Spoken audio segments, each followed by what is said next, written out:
welcome to Fulhamish, the weekly podcast that takes a sideways view of everything to do with Fulham FC. In fact, it has about as much direction as Reading defender Chris Gunter. Poor lad. On the show, we'll be looking at Saturday's royal hiding as Reading was swept aside by a Fulham team that scored a quintuplet of goals for just the second time in 5 weeks. We'll also take stock of what's going on around us in the Championship as the busy Christmas period approaches, and we'll have the reaction to tonight's FA Cup third round draw. My name's Sammy James, and I cannot think of a better trio of guests to join me tonight than Farrell Monk, Ben Jarman and Jack Collins. Good evening, Sammy. How are we all doing? Yeah, good. Yeah, very well. Happy weekend. Had worse weekends. Well, it was a brilliant performance all across the park on Saturday at the Cottage. And I feared at half-time that 1-0 wouldn't be enough for Fulham, as Reading surely couldn't be any worse than they were in the first half. But incredibly, Farrell, they were. Yeah, I was really shocked at it. It sort of reeked of Brighton all over again. We absolutely dominated that first half, and you just thought we should have put away a lot more chances than we did. But thankfully, we just came out all guns blazing, and Reading were worse than they were in the first half, and we seemed to be even better. One thing, though, I mean, a lot of people are talking about quite how bad Reading were, Ben, but Fulham's style of play completely countered the way that Reading have chosen to play much of this season. Reading kind of played the same way that they have been all season, and they just couldn't really deal with Fulham's high pressing. I totally agree with that. And one of the stats that I saw pre-game was that Reading had the highest average possession in the Championship throughout the whole season.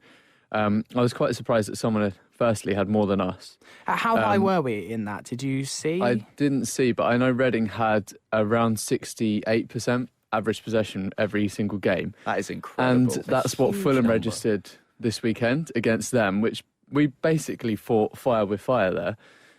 It seemed as though Reading didn't know what they wanted to do when they didn't have possession, as in they hadn't been set up correctly.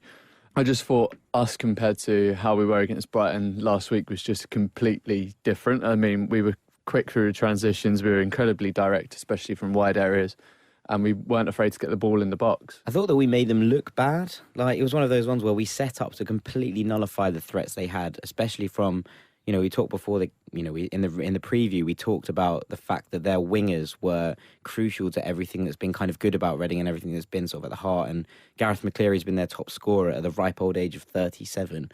So you know, and he's banged in 7 this season, 4 in the last 5 games, and that's incredible. Yeah, I put it in the preview. We talked about both of us, Sammy. We talked about the fact that Scott Malone versus Gareth McCleary was kind of a key battle, not just necessarily on the kind of wing, but actually that if we saw Malone and Fredericks getting on top of their wingers and starting to come into the game and being attacking forces, it'd be a sure sign that Fulham were in the ascendancy. And I think that that's the kind of... We completely nullified their threats, and their man through the middle, Dominic Samuels, was completely ineffective. We dominated the midfield, and we completely sort of just shut them down and didn't let them play football. On that point, the return of Fredericks, for me, over the past... He's played 4 games now. In those 4 games he's played, we've averaged 2.5 points a game. Credit to MJG on Twitter for that point. But his inclusion in those 4 games has been incredible. We've turned around our form completely, and we look much more of an attacking threat going forward. And the overlaps we saw, which Jack has highlighted, really brought their wingers back and made them look like half the team they were the week before. And we just look so much more. Didn't he only play? He only played because Odoi was suspended as well. You would think.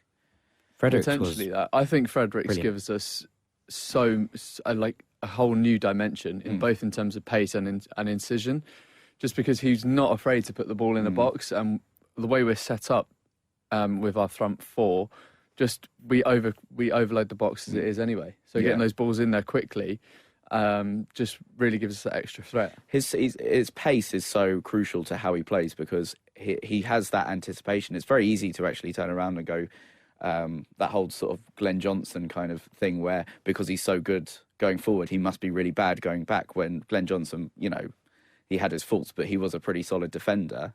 And you can't say that about Fredericks as well, that he is really good going forward, but as a defender, he's very, very strong. The amount of times, like, not just Fredericks, but also the returning Ream and Callas and Malone were able to get right on their first touch of all their attackers. Though their front three did not have any time on the ball to even get their first touch in. The amount of times like Ream and Callas, even before their striker was anywhere near the ball, they were able to get a toe end on it, and that's probably why Reading just could not keep up with a high intensity football, not just at the front, not just in the midfield, but also in defence. It wasn't surprising inclusion, Tim Ream, coming into the side. My only thought is, what does Michael Mardle have to do to get a game? Yeah, no, we said again, another one from the preview that we were expecting to see Mardle back in the side, not necessarily even before we knew Sigurdsson had an injury. It was one of those where we kind of expected Mardle to maybe get a look in after Sigurdsson's kind of here and there second half against Brighton. So it was exciting. But I think that whole Fredericks point is crucial, because it's the amount of times he came back across and made incredible challenges on the other side of the pitch, and a few when they were really like looking to break and hit us at the end of the first half were just some sensational challenges, and it really was like an outstanding performance. I thought he might have picked up an injury from one of those challenges. I think it was a kind of a last-ditch tackle, and he was down for a minute or two, and I really thought, given his injury record in recent seasons, we may be seeing another one just as he's starting to get into a great run of form. And speaking of Ryan Fredericks, it was him that played a crucial part in the opening goal from Chris Gunter. Now, I've watched this back several times, and I'm still not 100% sure what Chris Gunter was trying to do. Sometimes you see own goals, like you saw Gary Cahill's against City on the weekend. You saw what Gary Cahill was trying to do. He didn't do it very well, but you kind of understood.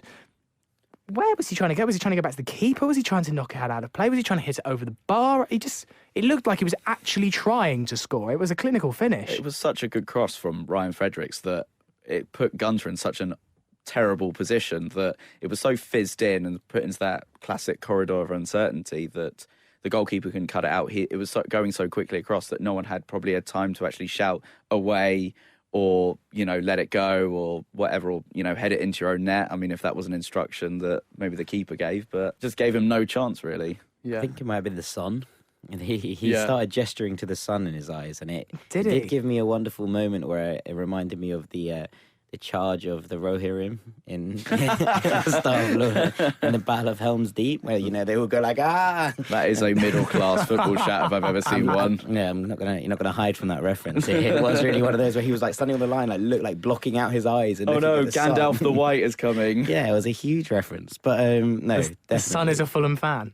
It really was. He was like sort of gesturing at it, and Paul McShane was having absolutely none of it as well. He looked at McShane, and McShane was just like, no. It was like, but one of those, I'm afraid. But, I mean, got to be one of the best own goals since Vincent Kompany's a few years back for Man City. I think we ended up losing that game 4-2, but that Vincent Kompany goal brought us back on level terms. And also, are you about to say Kolo Touré? Kolo Touré scored a brilliant own goal against us for Liverpool. Unfortunately, we lost 3-2 that day, didn't we, to a last-minute Sturridge goal, but that... Steven Gerrard penalty. Yeah, Steven Gerrard penalty. Oh, yeah, it was. Was that the season they were supposed to win the league? Yes, it was. It was the season we went down. We cleared 82 crosses against Man United. That was the game. That was the game before Merlenstein got sacked. Yeah, it was. Yeah. And we were really good that day. Yeah, we were. Yeah. We were. It was a last-minute penalty, wasn't it? Yeah, Brilliant it was. finish by It Touré. was Sasha Rita who gave it away needlessly. I think maybe against Sturridge, which may be where you're getting mixed up. Yeah. But yeah, I definitely think Chris Gunter's certainly got to go into one of my favourite own goals of all time, and then had to go on Channel 5. Yes, did anyone watch it? I tried to look for it, clip for it today, but couldn't find anything. There's a brilliant tweet that was retweeted onto my timeline. Not sure who composed the original one, but his face is just a picture. It's brilliant.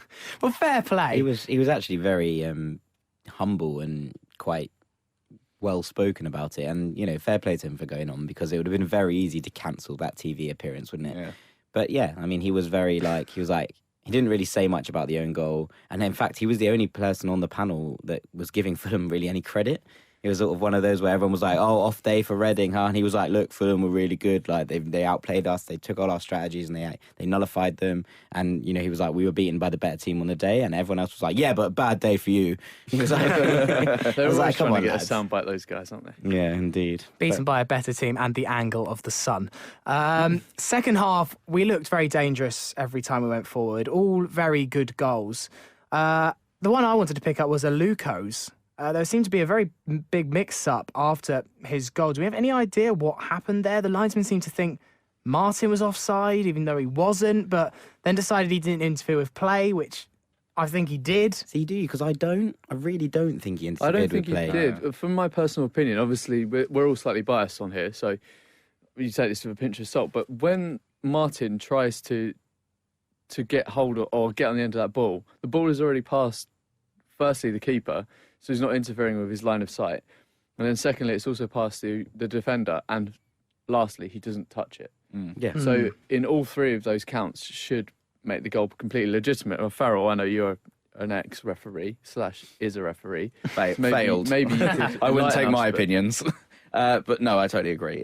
That is the rule of law. If he did touch it, then that would be offside. And it must be that the linesman was like, just to make sure I'm going to flag it. I mean, it's already gone in, I'll flag it. Therefore, I'll get the referee over just to make sure that was the case.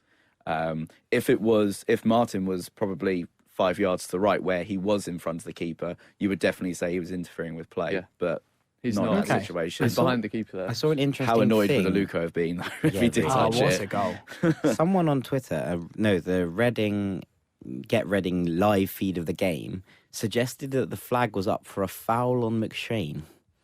Why? Because he was absolutely roasted by Aluko. No. That wasn't McShane. McShane was in the box with Martin. Yeah, Oh, he right, was. okay. And they thought, I think, that Martin had slid through McShane to try and get to the ball and thus denied him the opportunity of almost trying to get back on the line. That is Clearing clutching it, at the smallest That's what- straw. That's what I thought. But no, in fairness, they were like, we don't think it's a foul. We think it's the right decision. But they were like, that's what they thought it had been given for, which I thought Right. was just an interesting alternative option. It was a strange thing. It was almost like being at a rugby game and the TV ref was having a think about it because there was this 60-second period where we were all standing up. Is it a goal? Isn't it a goal? And then the referee points his arm towards the centre circle and we go crazy for a second time. It was almost like we got 2 goal celebrations in one. And the goal before that from Chris Martin, very nicely taken. Another Oh, brilliant goal. brace for him. Almost seemed a little bit easy. He had so Yeah. much time. It just shows how terribly the Reading players were just overrun. It was probably, we picked up the ball in a pretty decent-ish area around the halfway line, and we were just able to pass it so easily up to Chris Martin. He was able to have time to turn and then pick his spot. It was a great finish, to be fair, but he should never have that much time at the edge of the area. Yeah, you could say that. I think for me, it's just like we're finally clicking. That's 6 in 8 for him now. 6 goals in 8 games. Obviously, it's a great record to have. And I think they just, like we highlighted a few pods ago, like he doesn't score in like consecutive games. He's like fits and start of like braces here, 1 goal there, a couple of games without a goal, and then braces here, and like his brace this weekend, and then his impact on top of that is just brilliant. Like his passing, his hold up play. One thing that the fans were getting annoyed with him about last week at Brighton was that the ball wasn't sticking to him very well, so we couldn't really play up through that front line. But this week, he was brilliant. Like, link up between all the front players was great. Like his finishing was brilliant, especially for the free kick. I thought it was a nice finish. I just thought all around he had a massive impact on the game, and although he hasn't received many plaudits, who've gone to Johansson and Aite so far, I thought he was one of our standout players. He pulled out those 2 centre-backs this way and that way. There was a few points where we were winning it in good positions, and he was just not going down the channel, but getting to the corner of the edge of the area, and he was pulling Blackett one way, and the other centre-backs escaped. McShane, yeah, sorry. This way and that way. That I think Jamie Reid picked up on the commentary quite well, that I've never seen 2 centre-backs being stretched so far away from the actual centre of the pitch as much as Martin was doing on Saturday. They just could not handle his movement. He Yeah, has some exquisite touches. Like, absolutely. I know we spoke last time about the shoulder back to Kearney in the middle of the park. He had another one this week with Button got rushed out for a goal kick, and it was like a foot race, and then it blasted up in the air into the middle of nowhere, and it's just a perfectly cushioned header back to Aite, and it was one of those sort of moments you go, absolutely brilliant. And at the very end, where we nearly scored an absolutely wonderful little team move with really, really intricate passing. It was Martin's little flick round the corner that nearly sets Aite in, and actually if he continued his run, it would have been a really lovely goal. It was sort of a 12 or 13 pass move, and all really, really tiny and intricate, but it was just the little things that I think you don't get picked up on that he does so well. And his hold-up play is him that brings Kearney into play for the first goal. And, you see these things and you just sort of think, no one offers that. It's things like this, for me, that set him apart from McCormack. Like the dynamism he offers. Yeah, McCormack's a brilliant player on the floor. But, like, Martin can do it in the air. Martin can do it off his chest. Martin can header it, knock it and go. And his runs are so intelligent, and I love the dynamism that him and the front four bring to our team now. And to be fair, we look much more threatening with him up front than we did with Ross. I just love our interchanges now, and the transitions. And like those front 4 or 5 people have such confidence in the rest, in everyone else around them, that one thing that we did lack at the start of the year, and it's starting to come together, is how crisp our passing is. Everyone's first touch is on point at the moment. I mean, we are on good form, and hopefully it does last. But every single one of those passes has been absolutely crisp to each other. Everyone has a confidence just to play it off, and they're not really waiting whether to see the player that receives it is going to get a good touch on it. They just know, and they know where they need to be next. Yeah, we're so direct. We're so willing to take risks, and I think it's paying off for us at the moment. I mean, we've scored 14 goals in the past few weeks. And we've only scored 30 the whole season, so what's that saying for us right now? Well, 14 out of the 30 goals scored have come in 3 different games. Yeah. So the 2 against Huddersfield and Reading, and then against Barnsley. So in fact, 16 out of 19 games has only been 16 goals, won a game. Exactly. So now we're starting to click with. So if we hadn't have had that bad run after the first international break, we would definitely be up there, top 6, top 5. Well, we're now only 11 points off Newcastle, which does sound like a lot, but really, at this stage of the season, I think we're in a perfectly healthy position. Just quickly going back to Chris Martin.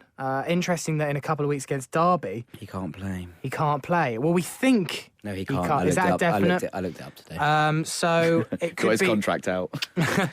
So potentially an opportunity for Smith if we want to play the same style, maybe with Chris Martin, although he doesn't offer the same kind of options. Potentially run out for Corley, or potentially... Big Stevie Humphreys. Yes.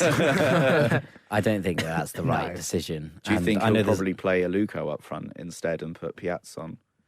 Maybe, but I don't know how we'd work like that, because we rely on the kind of physical presence to get the ball down to our things. I think the actual option is probably to play Smith, much as it pains me to say it. And I don't think it will be the same, but at least then you have a target man still in the box for someone like Fredericks to hit and someone like Malone to hit, that if it comes back, then we can deal with it. And, as we know, we're all not, huge Smith proponents in this room. But don't get me wrong, I think he's a lovely bloke. Oh yeah, big fan of Matt Smith in general. I'd love to go for a pint with Matt Smith. Yeah. So there's a story about how he played up front for Manchester University with Jack Whitehall, and Whitehall was telling this story on some bizarre program or other the other day. But it's funny how paths cross. I did know they were good friends. I didn't know it was because they played football together. Yeah, very interesting. That's probably why Jack Whitehall has got the link to playing those charity games, maybe. Yes, he has cropped up in Fulham charity matches, and I always did wonder. He's also just quite good. Well, Jack Whitehall. Yeah, he's not good to the point of like being, a professional footballer. No, I'm not thinking he should be the option for Derby County. No, but he like in those charity games, he's never. Jack, if you're listening, big friend of the podcast. Come on, Jack, come on. You're better than Woodrow. Because he's a free agent, I suppose he'd be allowed past the transfer window. If he wants to come on the podcast, he's more than welcome. I know he's got a tour to promote. I do totally agree, by the way, that Smith will play, and I do think he should play. And we did say it earlier on in the podcast, earlier on the season, that Smith is actually an all right option to have as a backup. Yeah. He knows the team, he knows the players around him, and he knows our style of play. TC loves him as well. They're best mates. They're literally like so close. It's a bit like they're so happy when they score. Like either of them scores, they're both like, "Hey!" like jumping around at the corner flag. Did we all see Tom Kearney at the Justin Bieber gig last week? No, That doesn't surprise me. He went to Justin Bieber. If gig. you checked out his Instagram story, he was loving it. He was front row, about 6 feet away from Justin. Maybe that caused the upturn. His hair must have blocked a few people's views. Yeah, I know. Well, he's modelled it on Justin Bieber circa 2011. the old Bieber lid. We were 2-0 up, and then another key incident in the match happened. It was the red card from Williams of Reading. Now, did anyone actually see it? Because I've managed to only just about see it back on a replay, but at the time, I didn't see what happened at all. Even the replay, it's not particularly clear, is it? No. In terms of Johansson kind of shuts him down in the box and sort of follows through, not massively so. And Williams falls over, and then as he's on his way over, sort of brings Johansson down, and then his leg goes into his Mid-drift. abdomen. Yeah. I And mean, then that was my understanding of it. There's only one angle that shows it, and I'm not sure if that's just because we're a championship club now that we can't get the right angles to show things. There's only one angle, and it's kind of sort of from the dugout almost Yeah, towards yeah. it. Yeah, that's the one we But saw. what the only thing I thought about it was that it was one of those things where if the referee's seen the like stud marks, I think the only thing that we can kind of determine is the referee's gone, looked at the stud marks on his chest and gone on his midriff, and gone, there's no way that you could have got that deep into him without kicking out almost, like without... Should a referee be... Purposely kicking out. Yeah, that's the only kind of conclusion I can come to, because it was only like he pulled him away and Johansson went over and like lifted his shirt up and showed him what happened, and then the referee made a decision. So it was I think the linesman actually probably had the best view of it, apart from the people in the first row of the Hammersmith end, and they must have had a chat about it. I saw a live video from that side of the Johnny Haynes stand, which saw the incident. You couldn't tell, but everyone around the camera viewer at the same time went ballistic, like literally like, get him off straight away. So, I mean, they must have seen something, because... I mean, I'm in H2, so I had a good view of it, but I didn't see it. I was too busy watching the ball. But also his back would have been to you. So Yeah, the only I guess. view you can kind of Maybe. see it is from a side on, but they all went at the same time, which is the only thing that made me think, oh, maybe. The linesman must have seen something. Yeah.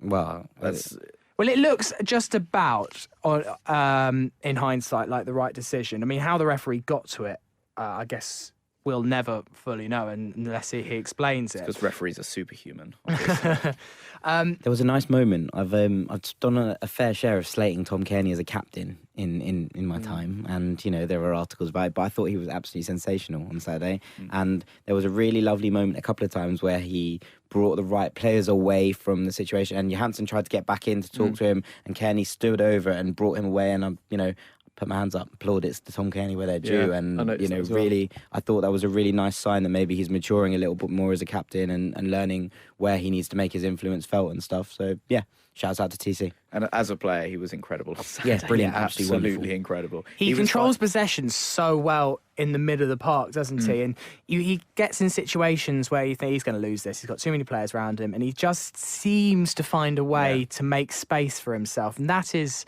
such an amazing quality. Brian in a footballer. Ruiz. Brian Ruiz is the one I would draw parallels to his performance on Saturday.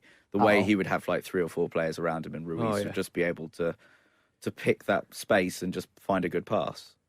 Yeah, Ruiz was brilliant when he was here. I was very surprised that he wasn't taken to as much as he should have been, just purely because of his raw talent. But obviously, at the situation we were in, given our off the pitch standings, I don't think he was the sort of player that was going to be taken to as well as he should have been. Just purely because he's not balls out, work rate, blood and guts, and thunder. He's a twinkle-toed, brilliant, amazing Costa Rican playmaker. Are there any other players? Sorry, are there any other players that we think deserve singling out from Saturday? I think the whole team was impressive. From Ream, who came in at the back, and I was very unsure. I thought he had, apart from a couple of shaky moments in the first 5 minutes, I thought he was fairly competent throughout. All right, the way to Martin up front, I thought it was a stunning performance. Is there anyone though that you think should be singled out for particular praise? I'll let Jack do Stefan Johansson. Yeah, and I'll take Floyd Aite. Okay. I think that his directness just adds so much to the team. The way he just torments both wing backs the whole way through the game. He's unlucky not to score. He shoots on the goal so much, and in the highlights package and in the 90 minutes, if you watch that, you'll understand how often he tests the keeper, how often he tests Reading's back line with his pace. He's not afraid to run it at people. And I love his diversity as well, because he's not afraid to sit and drop into that number 10 role. He's not afraid to play off the striker. And he has done that before in France. I thought this week he was absolutely sensational, got 2 assists for us as well. And I think when we were talking about taking those chances and being overconfident, that I think Aite sums him up. And then obviously one last quick shout out before I give it to Jack for his Johansson. Love him.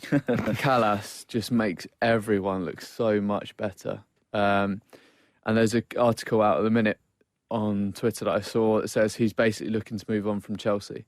And if anything, we should be putting the wheels in motion on that now, regardless of whether we go up or not. We should try and see if we can get him permanently. Yeah, 100%. Agreed. He's a wonderful, wonderful player. But Steph Joe, a godsend to the Championship. And What was that? What was the WhatsApp you sent to us on Saturday night? I sent a WhatsApp saying, "I love Stefan Johansson as a Fulham player more than anyone since Malbronk." Which is Bold. Which is a bold move considering my kind of affection for Ryan Tunnicliffe. I forgot he even existed. Yeah, that's I'm a big Tanners fanboy, but I think I might have, I might be moving on. It's, in this stage of my life where He's over the breakup. yeah, Johansson, he's just majestic in possession. Like, he really is. He looks like he has hours on the ball, like every time he gets it, and he offers so much. And I think part of the reason why McDonald has looked brilliant, and again was brilliant on Saturday, is because he doesn't have to worry about where his next pass is going to anymore. He just breaks up play and he wins tackles, and then he looks and he goes, right, I've got Johansson there and Kearney there, and they play off him almost like and it does change into that kind of 4-1-4-1 kind of thing. And he looks for that and he goes, right, these 2 players in front of me can both pick any pass on the pitch. And then he doesn't have to worry about doing that. Whereas with Parker there, while Parker's a wonderful player, they would, both of them would pass it and then they'd sort of pass it to each other a bit and we wouldn't really go anywhere. But it's just, it gets to Johansson and you just think, well, where's he going to spray this? And a couple of them, he got the ball just on the right-hand touchline, looked up and pinged Malone like 40 yards off, or pinged Aite in, and it was just sublime at times. And I really do. The Luka Modric of the Championship is how I described him a few weeks back. But he's just so good. The evolution of K-Mac's role in this new system is, for me, it's fantastic, because when you looked at him against Newcastle and in the early games that we played, it was almost as if too much was going through him. Like, at any given opportunity, we were trying to look for K-Mac, looking for him to then pass the ball on and get it back and shift the possession around the pitch quite methodically. Now we're just letting him break up, give and go, give it to Kearney, give it to Johansson, and let them run the shop. And I love the fact that he's just shielding the back 4, barely moving, just breaking up and distributing, because those are his 2 strengths. And when Wolves played us last season, that's what he done so well. I believe they only had 10 men during that match, but he was the one that controlled the whole game virtually by himself. And you can see him doing that, not as controlling now because we have Johansson and Kearney, but he's someone that can control certain areas of the pitch without doing a whole lot.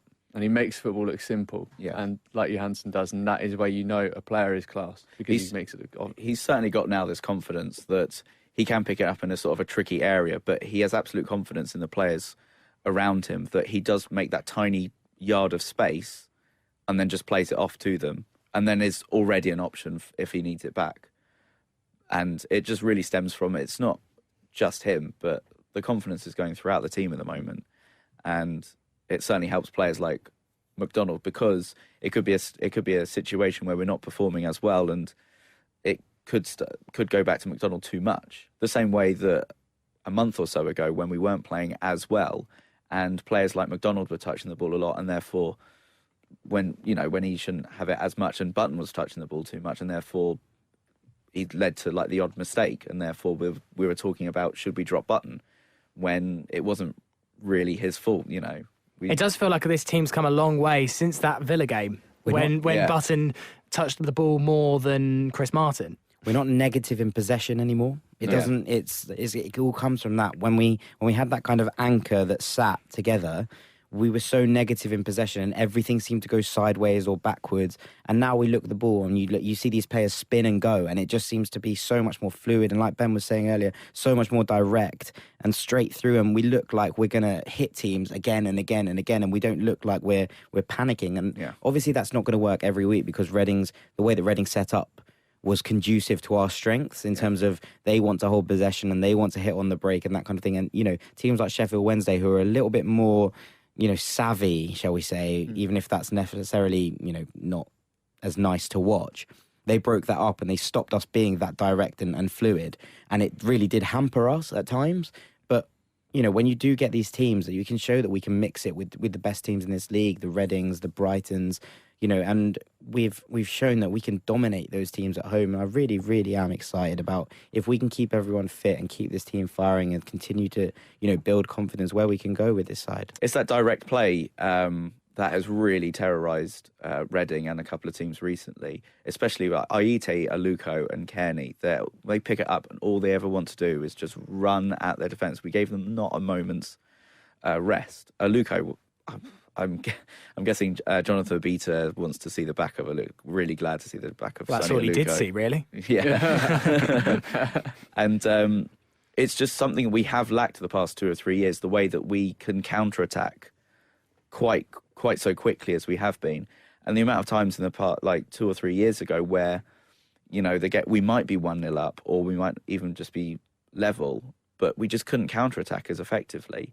We would get the ball into midfield and it'd be 3v3 or 3v2 and we just slow it down. We'd always try and sort of not make it count as well as we should do. And it's quite actually funny that Slavica at the weekend said after the game he wasn't happy with the way, if there was one thing he wasn't satisfied was about the fact we didn't punish them more. He actually thinks that we should have been 7, 8, 9-0. And he said that when he got promoted with Watford, that was what he was really pleased about with Watford, is that every time they got a chance, they scored. I do believe that Slavica could win the Champions League 9-0 comfortably with all 9 goals in the first 20 minutes, and he'd still be a little bit upset with one element of the play, which is what you need in a manager. You don't want someone that's just happy with a scrappy draw. Let's just quickly move on to the next game, and we've got Wolves and Molineux. Now, we've lost all 4 games against them in the league since relegation to the Championship. They were winless in 9 before Thursday's win at Loftus Road. They're now under the management of Paul Lambert, who is a manager that divides opinion. But certainly I think they were far more of a threat now than they would have been, say, a month ago. Potentially not as easy 3 points as it could have been. Is a little bit of a worry. So Reading came to town. They were top of the league. They wanted to play their way. And that meant that Fulham could open them up.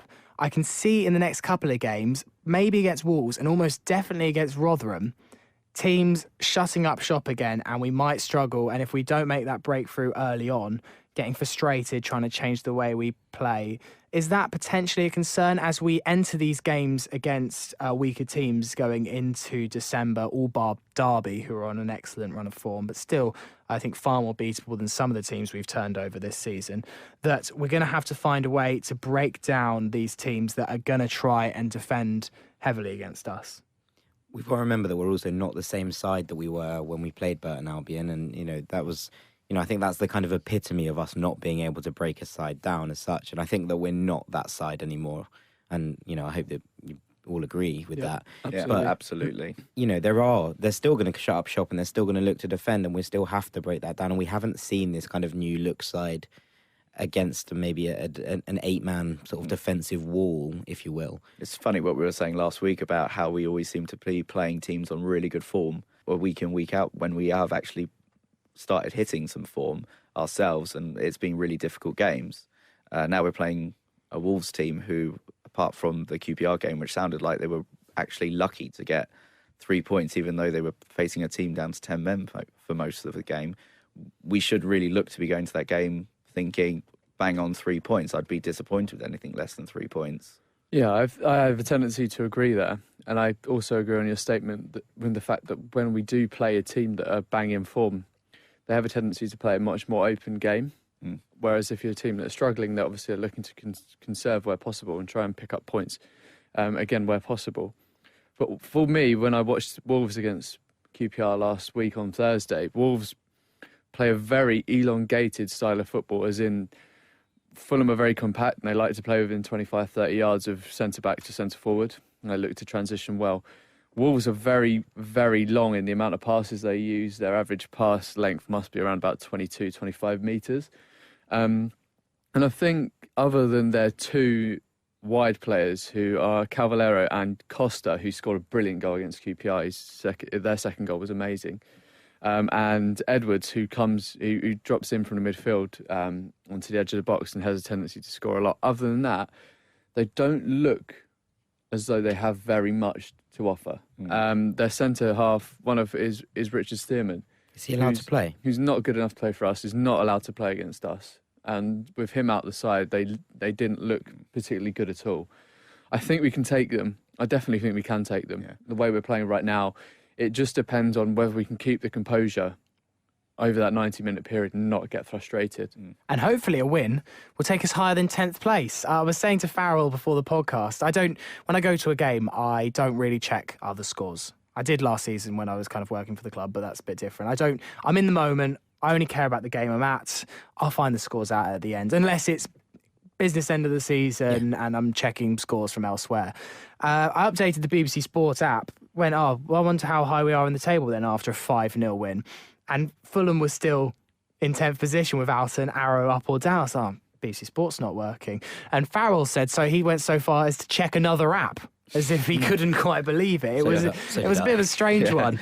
And certainly I feel like we aren't the best team in the league, or the 14th worst team in the league so far, given some of our performances recently. And it's been a bit of a strange few weeks in the Championship generally. Newcastle, seemingly unstoppable, have been beaten in their last two games by the likes of Blackburn, Forest. Brighton were held down at Cardiff, who are in the relegation zone at the moment. Birmingham was thrashed by Barnsley.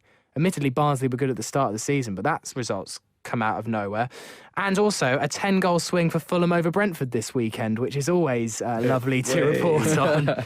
But certainly this Championship season, even by Championship standards, is turning unpredictable. It's very tight. It's very tight. And there's something like 6 points between 3rd and 13th or something like that. Yeah. I think we're 6 points off 3rd, and Nottingham Forest in 13th are 2 points below us. So there's 8 points between, or 9 points maybe, between 3rd and 13th, which is unprecedented. Not even like the Championship's always notoriously tight, but that's unbelievable. There seems to be so many teams just seem to go on like amazing runs of form. I mean, we're on a pretty good run of form, but Derby have now won like 5 in a row. Forest have run like 3 in a row.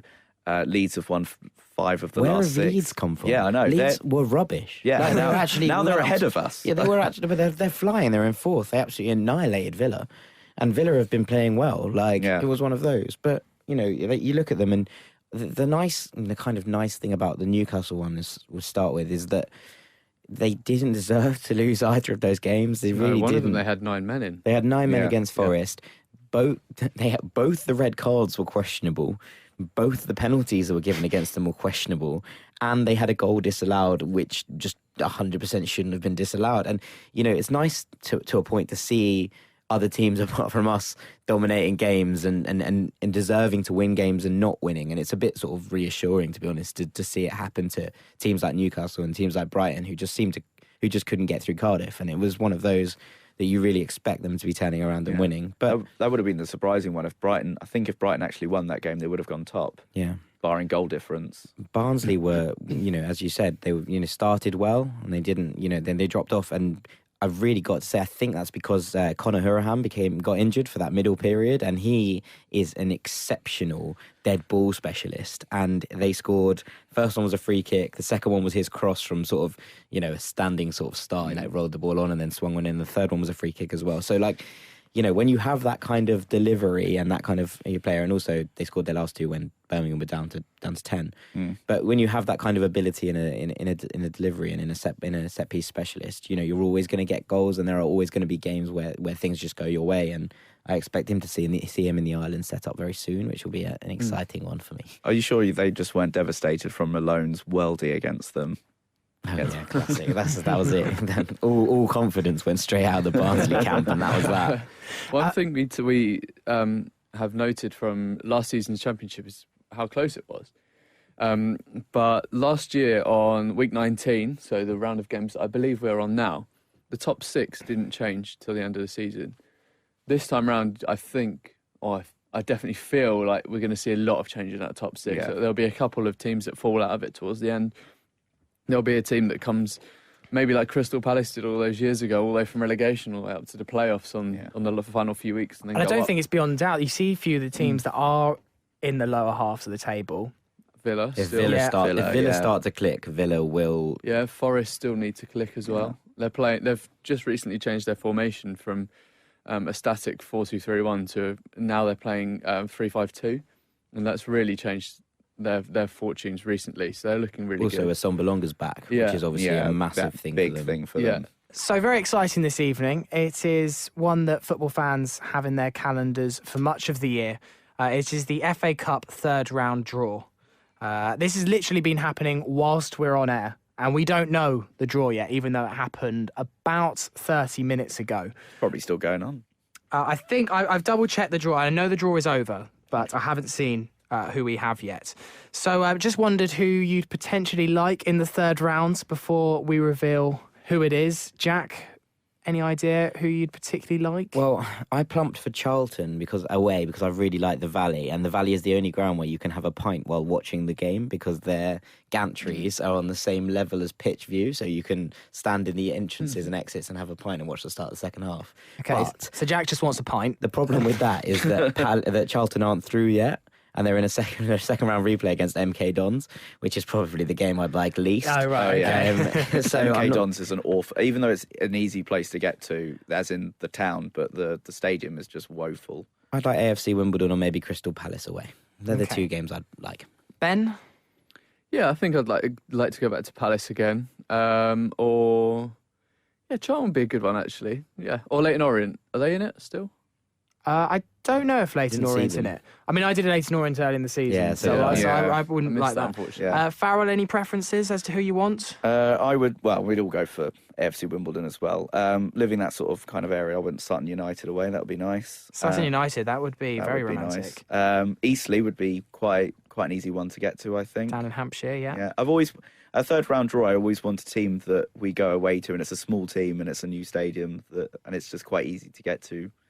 Generally, it's just something new, and it means that it's quite an easy game as well. I'm a big fan of the North East. I'd quite like a Sunderland away. I know that's the kind of game that everyone would actually hate. But I went to uni up there, and with those routes up there, I'd love to go back to, love to just pop in back to the North East. What about a trip up to Cumbria to face Barrow? No, thank you. No, I mean, even that's a bit far, man. I'm not gonna lie. That is nearly on the border of Scotland. And really quickly, who we'd hate in the third round?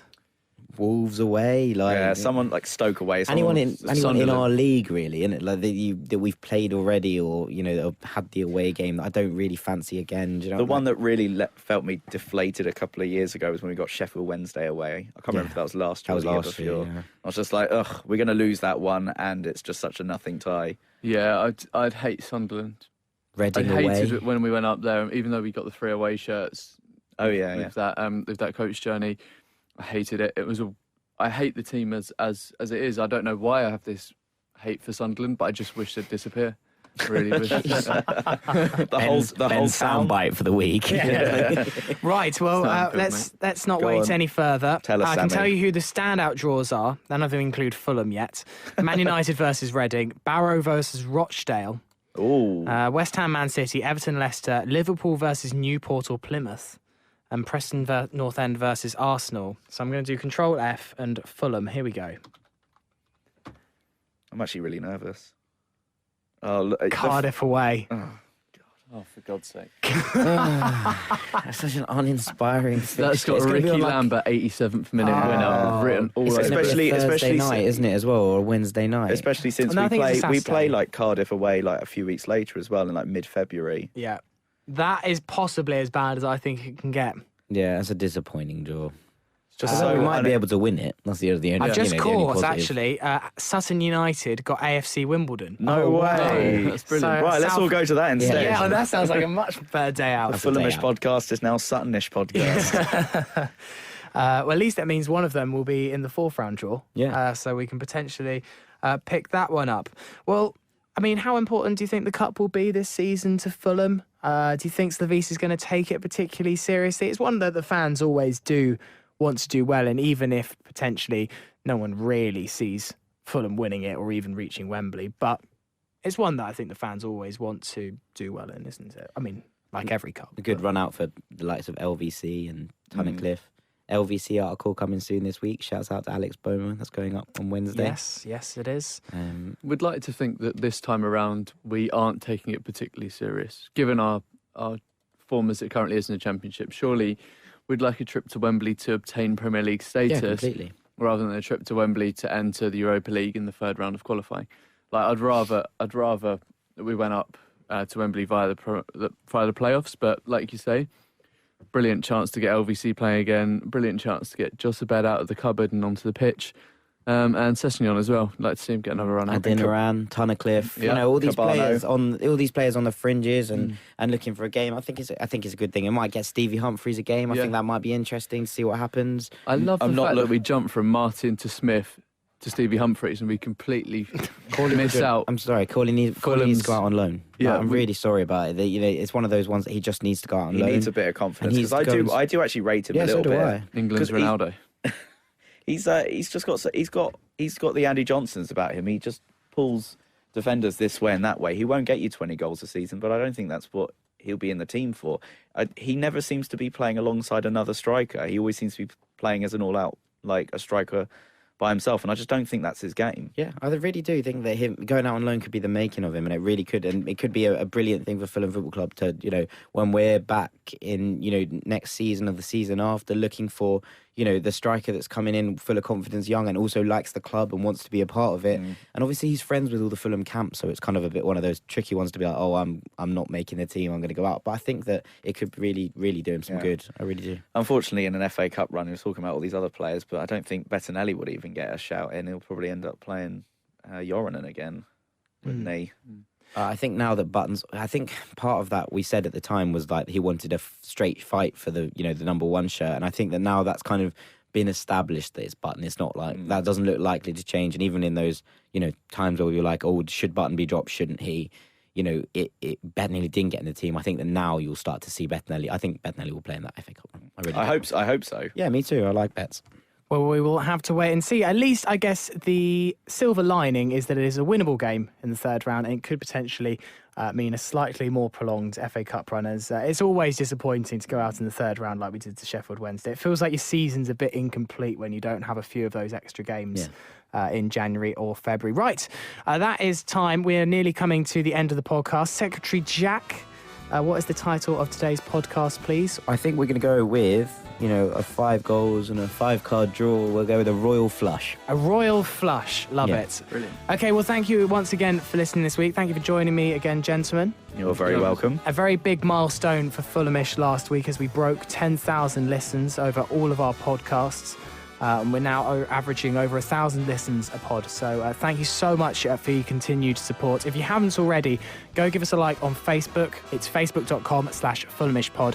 And if you haven't already, follow us on Twitter. FulhamishPod is where you can find us. And if you ever want to send us an email, maybe you're interested in writing for the website, drop us an email, fulhamishpod@gmail.com. Or a Facebook message or a Twitter inbox or anything really. Just, shout us out and get involved. I'm still on MySpace. So if you want to get involved on there, then feel free to hit me up. I think Tom is the only person still on MySpace, isn't he? Yeah, Tom, good old creator Tom. Tom I thought you Kenny. meant my brother. I was like, I don't Yeah. get it. Like, Yeah, Tom Kearney's the only person on Twitter. on MySpace. On MySpace still. God's sake, Sammy. Right, we'll see you in 7 days after the Wolves game. Hope you all have a lovely week. See you guys later. Take it easy. Ta-ra. See ya.